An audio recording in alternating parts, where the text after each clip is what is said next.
কি এই কুকিজগুলো দেখে মনে হচ্ছে তো বাজার থেকে কিনে এনেছি, কিন্তু না, একদমই না। এগুলো বাজার থেকে কেনা না, বরং বাড়িতে তৈরি করা। কিভাবে তৈরি করেছি তাহলে চলো রেসিপিটা শুরু করা যাক। আর রেসিপিটা যদি ভালো লাগে তাহলে একটা লাইক, কমেন্ট, শেয়ার আর ফলো করে দিও। প্রথমেই একটা বাটির মধ্যে 1 বাটি ময়দা নিয়ে নিয়েছি। এরপরে এর মধ্যে দিয়ে দিচ্ছি স্বাদ মতো নুন, 1/2 টিস্পুন বেকিং সোডা আর 1 টিস্পুন বাটার। আর লাগছে এখানে চিনি গুঁড়ো। তার জন্য একটা মিক্সিং জারের মধ্যে কিছুটা চিনিকে আমরা পাউডার করে নিয়েছি।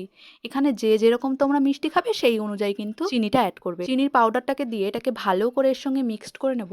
আর দিয়ে দেবো বেশ অনেকটা পরিমাণে সাদা তেল। মনে রাখবে তেলের পরিমাণটা কিন্তু এখানে বেশিই রাখবে, কারণ এই তেলের মধ্যেই কিন্তু ময়দাটা মাখা হবে। এক্সট্রা করে কিন্তু কোনো আর জল অ্যাড করা যাবে না। ময়দাটাকে বেশ অনেকক্ষণ ধরে বেশ ভালোভাবে মেখে নিতে হবে, যতক্ষণ না একদম নরম হয়ে যায়। আর হ্যাঁ, যদি তোমাদের মনে হয় যে ময়দাটা বাইন্ডিং হচ্ছে না বা একটু আঠালো ভাব হচ্ছে না, তাহলে হালকা কিন্তু জলের ছিটে তোমরা ইউজ করতে পারো। আমাদের ময়দার ডোটা বেশ ভালো পরিমাণে সফট হয়ে গেছে। এবারে একটা থালার মধ্যে কিছুটা বাটার আমরা লাগিয়ে নিয়েছি, যাতে কুকিগুলো যখন রেডি হয়ে যাবে তখন যাতে ওঠাতে কোনো সমস্যা না হয়। এবারে যে যেরকম তোমরা শেপ পছন্দ করো সেই অনুযায়ী কিন্তু শেপ করে নেবে। আমরা এখানে দুটো শেপ করছি, একটা স্কোয়ার আর একটা রাউন্ড। তোমাদের যে যেরকম শেপ পছন্দ করো সেই রকম কিন্তু করতে পারো। তবে হ্যাঁ, কুকির শেপগুলো কিন্তু একটু ছোট রাখবে, কারণ বেক হওয়ার পরে কিন্তু এটা অনেকটাই ফুলে যাবে। যাদের বাড়িতে মাইক্রোওভেন আছে তারা তো সরাসরি মাইক্রোওভেনে দিয়ে দেবে, কিন্তু যাদের মাইক্রোওভেন নেই তারা কিন্তু এইভাবেই কুকিগুলো রেডি করে নিতে পারো।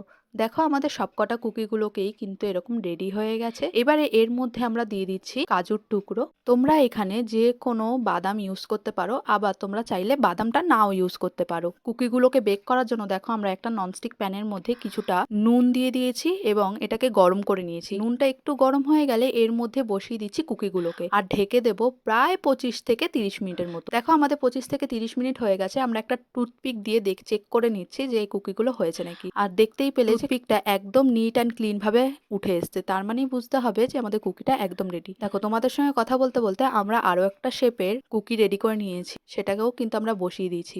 যতক্ষণ কুকিজগুলো বেক হচ্ছে ততক্ষণ তোমরা বলো তো কারা কারা আমার মতো কুকিজ খেতে খুব পছন্দ করো, অবশ্যই কিন্তু কমেন্টে জানিও। কুকিগুলো আমাদের একদম রেডি। এটাকে একটু রেস্টিং টাইম দিয়েছিলাম যাতে পুরোপুরি ঠান্ডা হয়ে যায়। দেখো বাটারটা লাগানোর জন্য কুকিগুলো কিন্তু একদম লেগে যায়নি, অনায়াসেই উঠে আসছে, কোনো ছুরির সাহায্যও কিন্তু লাগছে না। আর দেখো কুকিগুলো কতটা ক্রিস্পি হয়েছে, কালারটা দেখেছো কতটা সুন্দর হয়েছে।